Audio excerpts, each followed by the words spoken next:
धर्म के 10 लक्षण जरूर अपने जीवन में उतारना। आप स्त्री पुरुष कोई भी हो, सिर्फ माथे पर चंदन तिलक रोली लगाने से धर्म पूरा नहीं हो जाएगा। मैंने अभी अभी बोला है कि धर्म को 2 भागों में विभक्त किया गया है, एक है समाजवादी और एक है अध्यात्मवादी। एक है सामाजिक और एक है अध्यात्म। तो क्या जो तिलक नहीं लगाते वो धार्मिक नहीं है? जो कंठी माला नहीं पहनते तो क्या वो धार्मिक नहीं है? वह बिल्कुल धार्मिक है। जिनके कोई गुरु नहीं है क्या वो धार्मिक नहीं है? वो भी धार्मिक है। जो मंदिर तक नहीं पहुंच पाते क्या वो धार्मिक नहीं है? कहा वो धार्मिक है। तो इसके लिए जो एक परिभाषा ग्रंथ में की गई है भैया, वो बड़ी अद्भुत है, उसको हम समझ लें। कागज कलम हो तो आप लिख सकते हैं। फिर मैं अत्रि स्मृति का पहला अध्याय आपके बीच में रख रहा हूं। पहले इसकी भूमिका में हम 10 बातें धर्म की समझ लें, और ये मेरे सहित आपके सहित सबके पास 10 बातें होनी चाहिए, और इन 10 चीजों से हमारा जीवन खिल जाएगा, मस्त हो जाएगा, आनंद हो जाएगा। कौन सी है धर्म की 10 बातें, 10 लक्षण? धृति क्षमा दमस्तोहम, शौच इंद्रिया निग्रह, धी विद्या सत्यम अक्रोधा, दशकम धर्म लक्षण। ये 10 है। आप स्त्री हैं, पुरुष हैं, आप कोई हैं, ये 10 चीजें सबके पास हो। मनु जी महाराज ने बहुत जोर दिया इसके ऊपर। धृति क्षमा दमोस्तेहम, शौच इंद्रिय निग्रह, धी विद्या सत्यम क्रोधा, दशकम धर्म लक्षण। नंबर 1 धृति, संस्कृत का शब्द है, हिंदी में कहेंगे धैर्य। लिखने के लायक हैं 10 सूत्र, धैर्य। फिर इसका मैं व्याख्यान कर रहा हूं, पहले एक बार 10 के नाम सुन लीजिए। धृति, दूसरा है क्षमा, तीसरा है दम यानी संयम, चौथा है अस्तेयम यानी चोरी ना करना, 5वां है शौच पवित्रता, 6वां है इंद्रिय निग्रह, 7वां है बुद्धि, 8वां है विद्या, 9वां है सत्य, और 10वां है क्रोध न करना। ये धर्म के 10 लक्षण हैं। इनके ऊपर स्मृतियां बनी, इनके लिए संहिताएं बनी। बहुत गूढ़ रहस्य है। ये बातें इंसान को भगवान बना देती हैं, और मनुष्य को ये बातें कभी पशु नहीं बनने देती। ये क्यों कहा जाता है कि वो पशु है? पशु है, कभी कभी आदमी को भी कह देते हैं कि वो पशु है। इसको पशु क्यों कहा गया? इसके कई अर्थ हैं। एक तो बंधा हुआ है, इससे तो पशु है ही। इंसान में और पशु में इतना अंतर है। ये पशु, ये इंसान बहन को, भाई को, माँ को, बेटी को, ये सब कुछ समझता है मनुष्य, लेकिन पशु नहीं समझता। वो पशु इसलिए है कि जिस माँ के गर्भ से उसने जन्म लिया है, वो बड़ा होकर के वो उसी माँ से बच्चा पैदा करने को तैयार ही नहीं होता, वो बच्चे पैदा कर देता है। ये उसको जानकारी नहीं है बिल्कुल, इस बात में वो बिल्कुल अज्ञानी है, ऋषि कहते हैं, इसलिए वो पशु है। जो लोग हमारे पूज्य हैं, हमारे वंदनीय हैं, हमारे प्रणाम करने को लायक हैं, जिनके साथ कभी संसार भोग तो बहुत बात है, सांसारिक स्पर्श भी नहीं कर सकते, और जो लोग ऐसा करते हैं वो कितने भी बड़े विद्वान हो तो भी अपने आप में मूर्ख और पशु हैं। ऐसा महात्मा कहते। श्लोक बड़ा अद्भुत है। तो 7वां इसका सूत्र है बुद्धि, 8वां है विद्या, 9वां है सत्य, और 10वां सूत्र है उसका है वह है क्रोध ना करना। पहले तो मैं एक बात नहीं पूछ पाया हूं, मुझे आप यह बताइए, क्या बात आपकी समझ में आ रही है? आ रही है? आप कोई पूछे हैं कि भूमि पूजन का मुहूर्त कब का है? कल का है। आगे का मैं और बता दूंगा। कल का मुहूर्त है। जिनको बहुत जल्दी है बनाने की, कल भी मुहूर्त निकल रहा है। और ज्यादा जल्दी ना हो तो आज मैं पंचांग देख करके कल मैं टेलीविजन पर अनाउंस कर दूंगा कि इस महीने में कौन कौन से बढ़िया मुहूर्त हैं। ठीक है, तो कल तक आप इंतजार कर लीजिए। हाँ, कल का तो मुहूर्त ऐसा है जहाँ कोई ज़्यादा आपातकालीन, बहुत ज़्यादा कहीं किसी को जाना है, मुहूर्त करना है, तो चलो 5 ईंट लगाई देते हैं, तो उनके लिए तो कल का है। जो कोई और भी बहुत ज़्यादा बढ़िया मुहूर्त में कुछ करना चाहते हैं तो कल तक आप इंतज़ार कर लें, उसके लिए हम वीडियो डाल देंगे। अभी ये धर्म की जो 10 बातें हैं, 10 लक्षण हैं, बच्चा, बूढ़ा, युवा, सन्यासी, गृहस्थ, कोई भी है, इस सब के लिए धर्म का सबसे पहला लक्षण बताया वो है धैर्य, धृति यानी धैर्य। कितनी भी दिक्कतें परेशानियां जीवन में चल करके आवे, अपने धैर्य को मत खोलना।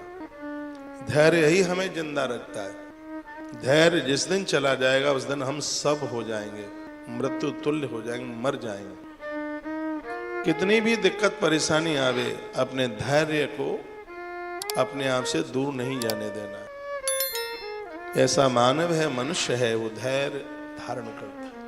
आप ससुराल में हैं, पापा के प्यार से आप आई हैं, तो उतना नहीं मिल रहा है सुकून जो पियर में मिला है। हमारे गांव की भाषा में कहते हैं कि 12 साल के बाद घूरे का भी समय बदल जाता है। तुम तो इंसान हो, थोड़ी सी प्रतीक्षा कर लीजिए, धैर्य धारण करना है, गलत रास्ते का चुनाव नहीं करना, समय आने पर सब ठीक हो जाए। तो हमारी स्मृति धर्म को धृति से, धैर्य से आरंभ कर। हम चंदन लगाते हैं, कंठी माला पहनते हैं। हमने चंदन लगाने वालों को, कंठी माला पहनने वालों को आत्महत्या करते देखा है। तो स्मृति का ज्ञान यहाँ से आरंभ होता है। बड़े परिपक्व वो हैं जो बहुत परेशानियों में भी, जिन्होंने अपने आप को संभाल लिया है, मरने की कोशिश नहीं की। जो आत्महत्या करके मर ही जाएगा तो उसको कैसे हम धर्मात्मा कह सकते। तुलसी भी पहनी, माथे पर चंदन भी लगाया, जगन्नाथपुरी भी गए, समुद्र नहाए, गंगा जी नहाए, तो भी आत्महत्या करके मर गए। तो उनको कैसे धर्मात्मा माना जाएगा।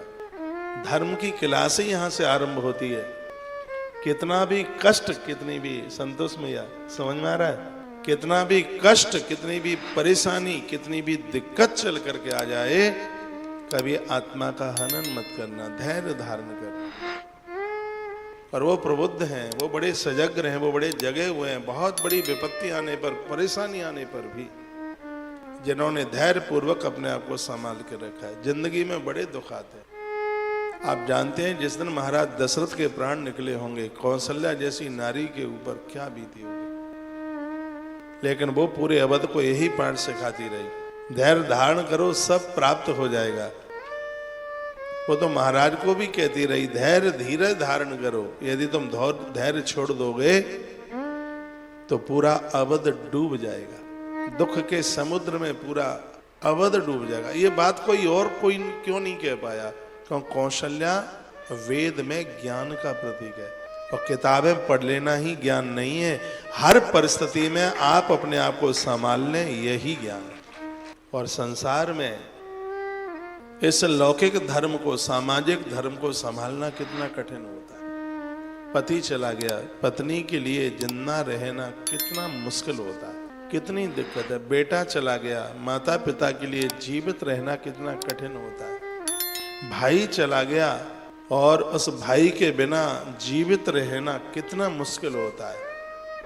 लेकिन धर्म कहता है कि आप धर्मात्मा हैं, ऐसी परिस्थितियों में भी यदि धैर्य पूर्वक आपने जीवन जी के बता दिया है। धर्म का व्याख्यान यहाँ से आरंभ हो रहा है। एक बार के लिए आप तिलक ना लगा पाए, भले ही एक बार के लिए आप मंदिर ना जा पाए बिल्कुल भी, लेकिन एक भी बार के लिए आप धैर्य से चूकना मत। धैर्य को अपने आप से अलग मत करना। धैर्य ऐसा, धृति, धैर्य हर स्थिति, हर परिस्थिति में मुकाबला करना।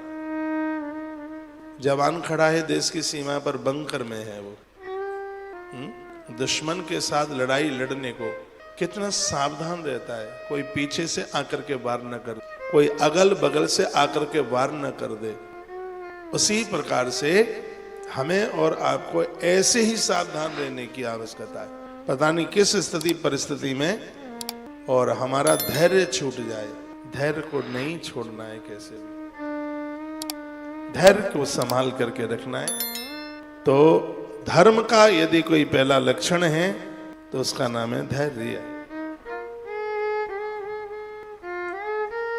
आपत्ति में धैर्य बहुत काम करता है। गोस्वामी जी ने एक बड़ी सुंदर चौपाई डाली है, और वो भी चौपाई अत्रि जी महाराज के पत्नी के मुख से निकली है। धन्य है वो नारियां जो अपने पति को सुनती रहती। अत्रि जी महाराज की पत्नी के मुख से वो चौपाई निकली, और श्रोता कितना अद्भुत है। सीता माँ कहा, बेटी आपत्ति में चारों चीजों की परीक्षा भी होती है और चारों चीजें काम में भी आती है। धीरज धर्म मित्र और नारी, धीरज धर्म मित्र और नारी, आपत्ति काल परखियो चारे। धीरज धर्म मित्र और नारी, धीरज धर्म मित्र और नारी, आपत्ति काल परखियो चारे। धीरज धर्म मित्र और नारी, आपत्ति काल परखियो चारे। श्री राम जय राम जय जय राम, श्री राम जय राम जय जय राम। श्री श्री राम जय राम जय जय राम, श्री राम जय राम जय जय राम, श्री राम जय राम जय जय राम। धीरज धर धर्म मित्र और नारी, आपत्ति काल परखियो चारे। आपत्ति में चारों की परीक्षा हो जाती है। एक आपका धैर्य, एक आपका धर्म, और एक आपका मित्र, और एक आपकी। कहते हैं कि सब तुम्हें छोड़ सकते हैं, लेकिन ये चार तुम्हें कभी नहीं छोड़ेंगे। ये चार तुम्हारा ख्याल रखें। तुम भले ही इनको छोड़ दो, पर ये तुम्हें नहीं छोड़। यदि पत्नी पति को छोड़ देती है तो उसमें कहीं पति का भी दोष। ग्रंथ ये मत सोचना कि स्त्री का ही दोष। यदि धर्म तुम्हें छोड़ देता है तो कहीं इसमें दोष आपको। धैर्य आपको छोड़ देता है तो इसमें एक दोष आपको भी जाता है कोई। और मित्र आपको छोड़ देता है तो हो सकता है कि आप स्वार्थी हो गए, कहीं न कहीं आपके अंदर वो दोष चल के आ गया है। यदि हम निर्दोष हैं, बहुत ध्यान से सुनिए, तो ना धैर्य छोड़ेगा, ना धर्म छोड़ेगा, ना मित्र छोड़ेगा, और ना घरवाली छोड़ेगी, कभी नहीं। वहां अंशिया माता ने बड़ी अद्भुत बात की। तो आप जो ये सुन रहे हैं धर्म के 10 लक्षण, और हम आज से अत्रि स्मृति का आगाज, अत्रि स्मृति की चर्चा कर रहे हैं। ऐसा महात्मा जिसने पूरी धरती को कृषि दी। ये देश तो 84% गांवों में बसा हुआ है। भारत कृषि प्रधान देश है।